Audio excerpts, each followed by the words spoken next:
வணக்கம் நண்பர்களே, ஆஸ்ட்ரோ ஆதிரன் சேனலுக்கு உங்களை அன்புடன் வரவேற்று மகிழ்வதில் நான் ராஜேஷ் தியாகராஜன்.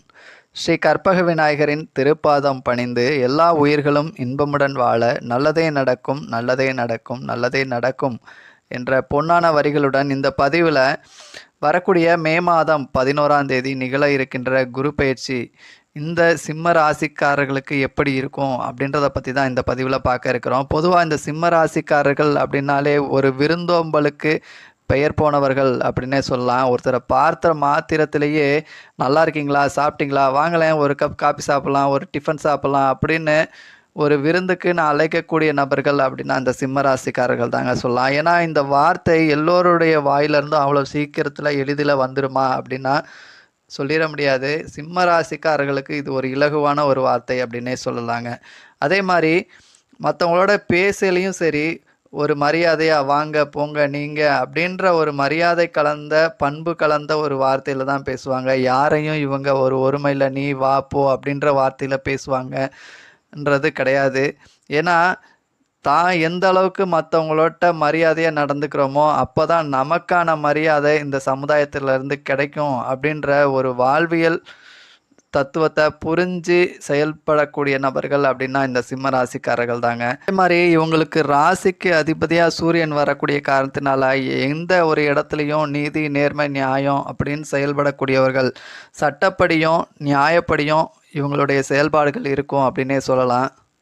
அதே மாதிரி இந்த சமுதாயத்துலேயும் சரி, தன் குடும்ப உறவுகள்கிட்டையும் சரி, தனக்கான ரோல் என்னவோ, ஒரு தகப்பன் ஒரு பெற்றவங்களுக்கு பிள்ளைகளாக தான் செய்ய வேண்டிய கடமை என்னவோ அதை செய்யக்கூடிய நபர்களாக இருப்பாங்க. அதே மாதிரி தான் உடன் பிறந்தவர்களுக்கு ஒரு உடன் பிறந்த சகோதரனாக தான் என்ன செய்யணுமோ அதை நிச்சயமாக செய்வாங்க. ஸோ தன்னுடைய ரோல் என்ன அப்படின்னு உணர்ந்து செயல்படக்கூடிய நபர்கள் அப்படின்னா இந்த சிம்ம ராசிக்காரர்களை சொல்லலாம். ஸோ அப்படிப்பட்ட இந்த சிம்ம ராசிக்காரர்களுக்கு இந்த 2025ஆம் ஆண்டு குரு பயிற்சி எப்படிப்பட்ட பலன்களை தரப்போகிறது அப்படின்னு தெரிஞ்சுக்கிறதுக்கு முன்னாடி நம்ம சேனலோட அறிமுக நபர்களாக இருந்தீங்க அப்படின்னா மறக்காமல் பெல் பட்டன் அழுத்தி சப்ஸ்கிரைப் பண்ணிடுங்க. ஒரு லைக் பட்டனையும் ப்ரெஸ் பண்ணிடுங்க. இந்த குரு பயிற்சி அப்படின்றது உங்கள் ராசிக்கு 10ஆம் இடமான ரிஷப ராசியில் இருந்த குருவானவர் வரக்கூடிய மே மாதம் 11ஆம் தேதி உங்கள் ராசிக்கு 11ஆம் இடமான மிதுன ராசிக்கு பெயர்ச்சி அடைகிறார். இந்த மிதுனம் அப்படின்றது உங்கள் ராசிக்கு 11ஆம் இடம் லாபஸ்தானம் அப்படின்னே சொல்லலாம்.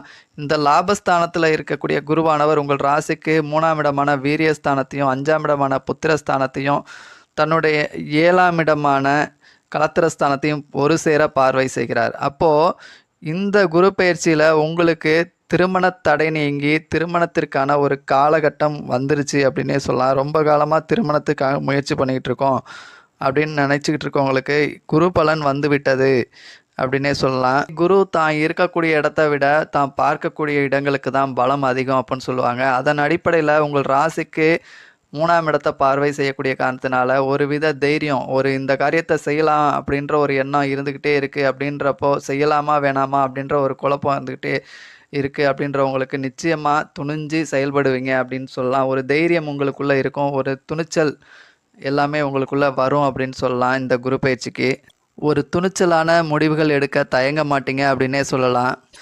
அதே நேரத்தில் தகவல் தொடர்பு சார்ந்த துறைகள், பத்திரிகை ஊடகங்கள் சார்ந்த துறைகளில் பணிபுரிகிறவங்களுக்கு இந்த குரு பயிற்சி ரொம்பவே ஒரு சாதகமான சூழ்நிலையில் இருக்குது அப்படின்னு சொல்லலாம். ஏன்னா உங்கள் ராசிக்கு 3ஆம் இடத்தை குரு பார்வை செய்கிறார். அதனால் தகவல் தொடர்பு சார்ந்த துறைகள், பத்திரிகை ஊடகங்கள் சார்ந்த துறைகளில் பணிபுரிகிறவங்களுக்கு இது ரொம்பவே சாதகமான சூழ்நிலை அப்படின்னு சொல்லலாம். அதே நேரத்தில் உங்களை பற்றின மற்றவங்களுடைய விமர்சனங்கள் அப்படின்றது உங்களுக்கு ஒரு சாதகமான சூழ்நிலையிலே இருக்கும். ஏன்னா ஒருத்தரை பற்றி ஒரு ஒப்பீனியன் சொல்கிறாங்க, உங்களை பற்றி மற்றவங்கள்ட்ட ஒரு ஒப்பீனியன் சொல்கிறாங்க அப்படின்னா ஒரு நல்ல ஒப்பீனியனை கொடுப்பாங்க அப்படின்னு சொல்லலாம். இந்த குரு பயிற்சி உங்களுக்கான சுபகாரியத்துக்கு மட்டும் வாய்ப்பு இருக்குது அப்படின்னு சொல்லலை. உங்கள் குடும்பத்தில் உங்கள் சகோதர சகோதரிகளுக்கும் ஒரு சுபகாரியம், சுப நிகழ்வுக்கான வாய்ப்புகள் இருக்குது அப்படின்னே சொல்லலாம். ஏன்னா உங்கள் ராசிக்கு 3ஆம் இடத்தை இந்த குரு பார்க்கக்கூடிய காரணத்தினால 3ஆம் இடம் அப்படின்றது ஒரு இளைய உடன்பிறப்புகளை குறிக்கும். ஸோ அப்போ உங்கள் இளைய உடன்பிறப்புகளுக்கு ஒரு தகப்பன் ஸ்தானத்தில் அவங்களுக்கு தேவையான சுபகாரியங்களை நடத்தி வைப்பீங்க அப்படின்னு கூட சொல்லலாம். உங்கள் ராசிக்கு 5ஆம் இடமான தனுசு ராசியை தன்னுடைய 7ஆம் பார்வையால் குரு பார்க்கக்கூடிய காரணத்தினால ஸோ குழந்தை பாக்கியத்துக்காக ரொம்ப காலமாக முயற்சி பண்ணிகிட்டு இருக்கேன், புத்திர பாக்கியம் தாமதப்பட்டுக்கிட்டே இருக்குது அப்படின்னு நினைக்கிறவங்களுக்கு இந்த குரு பயிற்சி புத்திர பாக்கியத்திற்கு ஒரு சாதகமான சூழ்நிலை இருக்குது அப்படின்னே சொல்லலாம். அதே மாதிரி பூர்வீக சொத்துக்களோட போராடிக்கிட்டு இருக்கோம், பூர்வீக சொத்துக்கள் கிடைக்குமா கிடைக்காதா அப்படின்ற ஒரு போராட்டங்களை ஃபேஸ் பண்ணிக்கிட்டு இருக்கவங்களுக்கு பூர்வீகம் சார்ந்த பிரச்சனைகள் நீங்கும், பூர்வீக சொத்துக்களில் உங்களுக்கான பங்கு வந்து சேரும் அப்படின்னு சொல்லலாம். அதே மாதிரி மாமன் வழி உறவுகளோட ஒரு நெருக்கம் ஏற்படும். அடுத்ததாக உங்கள் ராசிக்கு 7ஆம் இடத்தை குரு தன்னுடைய 9ஆம் பார்வையால் பார்க்கக்கூடிய காரணத்தினால உங்களுக்கும் மனைவிக்கும் உண்டான நெருக்கம் அந்யோன்யம் அப்படின்றது அதிகரிக்கும் அப்படின்னே சொல்லலாம். ஆனால் என்னதான் நெருக்கம் அதிகரித்தாலும் அப்பப்போ சின்ன சின்ன ஒரு ஊடல்களையும் சந்திப்பீங்க அப்படின்னே சொல்லலாம். ஏன்னா அந்த இடத்துல ராகு வேற பயணிக்கிறாருன்றனால கொஞ்சம் அப்பப்போ கொஞ்சம் பேச்சோட அளவுகளை குறைச்சிக்கங்க, இல்லைனா சின்ன சின்ன பிரச்சனைகளை சந்திக்கிறதுக்கும் வாய்ப்புகள் இருக்குது, மிஸ் அண்டர்ஸ்டாண்டிங்கை சந்திக்கிறதுக்கான வாய்ப்புகளும் இருக்குது. ஆனால் என்ன மிஸ் அண்டர்ஸ்டாண்டிங் இருந்தாலும் ஒரு இரவுக்குள்ளே அது சரியாயிரும் அப்படின்னு சொல்லலாம். ஏன்னா இந்த குரு பார்வை அவங்க மிஸ் அண்டர்ஸ்டாண்டிங்கை கொஞ்சம் பாதிக்காது அப்படின்னே சொல்லலாம். அதே நேரத்தில் கொடுக்கல் வாங்கல் ஜாமீன் கையெழுத்து இதிலெல்லாம் கொஞ்சம் கவனமாக செயல்படுங்க. ஏன்னா உங்கள் ராசிக்கு 7ஆம் இடத்துல ராகு இருக்கார்.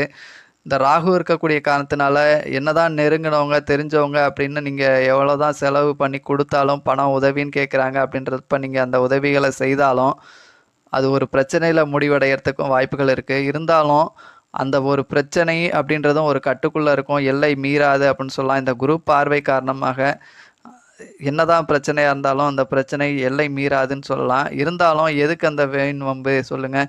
ஸோ அப்போ என்னதான் வேண்டப்பட்டவங்களாக இருந்தாலும் கடன் அப்படின்னு வரப்போ அன்பை முறிக்கும் இல்லையா. ஸோ ஆதாரம் இல்லாமல் கடன் கொடுக்காதீங்க. எதாக இருந்தாலும் ஒரு எழுத்துப்பூர்வமாக பண்ணிக்கிட்டு அதுக்கப்புறமா கடன் கொடுங்க.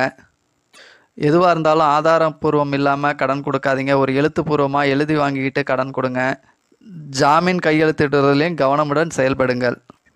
அதே மாதிரி உங்களுடைய பொருளாதாரம் பணப்புழக்கம் அப்படின்றது சிறப்பாக இருக்குமா அப்படின்னா உங்கள் ராசிக்கு 11ஆம் இடத்துல குரு பயணிக்கக்கூடிய காரணத்தினாலையும் உங்கள் ராசிக்கு 3 7ஆம் பாவத்தை பார்வை செய்யக்கூடிய காரணத்தினாலையும் பொருளாதாரம் அப்படின்றது போதுமான திருப்திகரமானதாக இருக்கும் அப்படின்னு சொல்லலாம். வாடிக்கையாளர்களோட நேரடி தொடர்பு உள்ள துறைகளில் பணிபுரிகிறவங்களாக இருந்தாலும் சரி, தகவல் தொடர்பு சாதனங்களில் பணிபுரிகிறவங்களாக இருந்தாலும் சரி, ஒரு நல்ல ஒரு முன்னேற்றம் இருக்கும் அப்படின்னு சொல்லலாம்.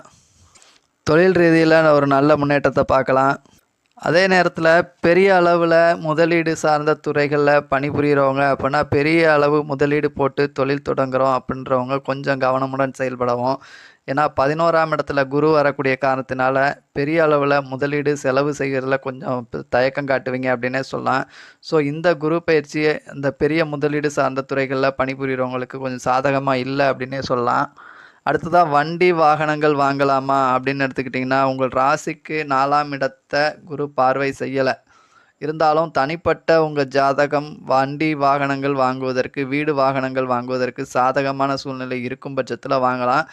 இருந்தாலும் இந்த குரு பயிற்சி தனிப்பட்ட ஒரு பொது பலனாக சொல்லும்போது உங்களுக்கு வீடு வண்டி வாகனங்கள் வாங்குவதில் கொஞ்சம் ஆர்வம் அப்படின்றது குறைவாக தான் இருக்கும் அப்படின்னு சொல்லலாம். இது மாதிரி மாணவர்கள் கல்வி சிறப்படையுமா அப்படின்னு எடுத்துக்கிட்டிங்கன்னா உங்கள் ராசிக்கு 3 7ஆம் இடத்தை இந்த குரு பார்வை செய்யக்கூடிய காரணத்தினால கம்பைன் ஸ்டடி கூட்டு கலந்தாலோசித்து படிக்கிறது, ஷேர் பண்ணி படிக்கிறது அப்படின்றது உங்களுக்கு சிறப்பாக இருக்கும் அப்படின்னு சொல்லலாம்.